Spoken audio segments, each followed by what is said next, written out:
Okay. All right. So you stand in the middle, Mum. Right, are you ready? I did a talk at a Women's Institute a week before I came away. I mean, it's not the same tonight because there were 4 long tables with dolls on. Aww. Yeah, well, I'll try and do the best I can, shall we say. Yes. But, first of all, I decided I would tell them how I started to make dolls. I'd always been a dressmaker, and I used to go to a shop in Chorley for all my needs for dressmaking, zips, you know, and everything, buttons and what have you. And one day, I went in and I looked on the wall and there was a doll displayed on the wall. And I thought, somebody's dressed that. I could tell because I'm a dressmaker. So I asked the shop lady and she said, yes, I got a kit, the head and the arms and the legs. And I've dressed her. And she said, but I have some more kits if you'd like one. So I decided to buy a kit and make this doll. Well, when I was I showed them the doll that I made then. And then I went back for another kit. I think for a present for somebody or other, yeah. And then she got the idea that I was very keen on this. So she said, there's a lady at Adlington who does 3-day courses and you can make 2 heads, you can make 2 dolls. Would you be interested? So I said, oh yeah. So she said, I'll find her address for you. So I wrote a letter and a few months later she wrote back and said, I'm doing a 3-day course. Would you like to come on it? So I said, yes. It was quite expensive, but I did do it. And Rodney agreed. Oh. So I made, I could show them, you see, this little boy doll. And I did a baby. She suggested I did 2 simple ones to start with. There were people there from London, you know, doll makers, and they did more elaborate ones, yeah? So, and then I brought them home, dressed them, light them, and then time passed again, and I got a phone call from Jilly, this is the teacher, and she said, I've now got a shop in Adlington, and behind the shop is a workroom, and I'm doing classes. Would you be interested? So I discussed it with Rodney, and we decided I could go because he liked watching all the sport on a Saturday afternoon. So I would go to Adlington on a Saturday afternoon. Yeah. And I loved it. And this shop, as you know, wasn't it fantastic? I've been there, right? Yeah. It was, yeah. And I did tell them all how I loved when you came to visit that we took you. And I loved it, and I think you all enjoyed it. Oh my gosh, yes. yes. Oh my gosh. Yeah, you made little... I can still picture the room. Yeah, oh, really? you Yeah, couldn't in the do back a with doll. all of the pieces. You couldn't do a doll because No. just on one day could you? But you did, and I love taking you. And Tessa and David. And David used to paint wizards.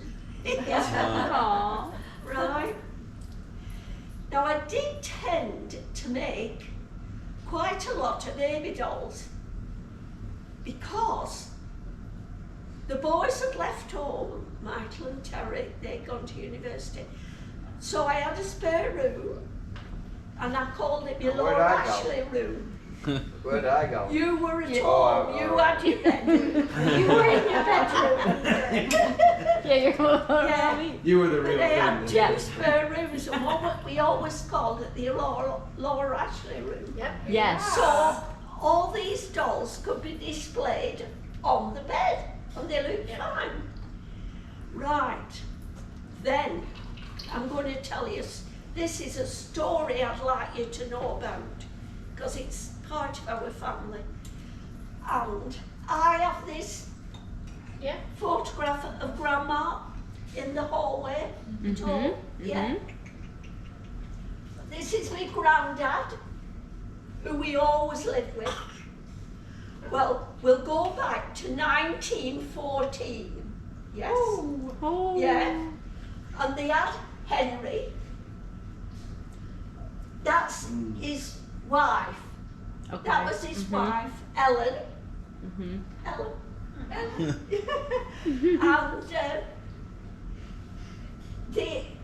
at 1914, they had twin girls. Twin girls, two little, yeah. And like what would never happen now, a week after Ellen had these babies, she got an infection and passed away. You know, I mean, no antibiotics. No. I mean, this just gives you an idea what happened in Victorian times. Yeah. So Grandad was left with Henry and two little girls a week old, two babies a week old. So what he managed, he had to go to work to feed everybody, you know. So what he did, with the help of neighbours, two lovely people next door, and with help of neighbours, he managed to look after Henry and my mother. And what he did, Hannah, he took to her other grandmas in Ostermoss and said, do you think you could help me and look after Hannah for me? And they agreed. Now, he was always involved with the church at Maudsley. And he met this Sunday school teacher, and they decided, you know, they were friendly, and they decided to get married. So 18 months after my mum and auntie, he got married again. And this is the stepmother. Can you see? Yeah. Lovely lady. So then they discussed it, and they said, we'd like them to be brought up together, the twins. We don't want one in one village, one in another. So he went to Ostermoss and said, explained everything and said, could we have Hannah back so that they could be brought up together again? And he said, oh no, you gave her us. We're having her. And he actually had to go to court to get her back. So obviously after that there was a big feud in the family, you know. You know, they weren't very pleased at all. Yeah. Right, well that's the story. Oh, I'll carry on with that story. So, Henry got married, had a son. Hannah got married and had a son. But my mum got married and had me. Yeah. So I had to be called Ellen. So that was, it must be Ellen. Yeah. What was your mom's name? Pardon? What was your mom's name? Betty. Betty and Hannah. Betty We and called her Hannah. Auntie Anna, didn't we? Yes, Not you Hannah. did. Yeah, her name was, she was christened Hannah, but We always called her Auntie Anne, didn't we? Yeah, Auntie. Okay. Right.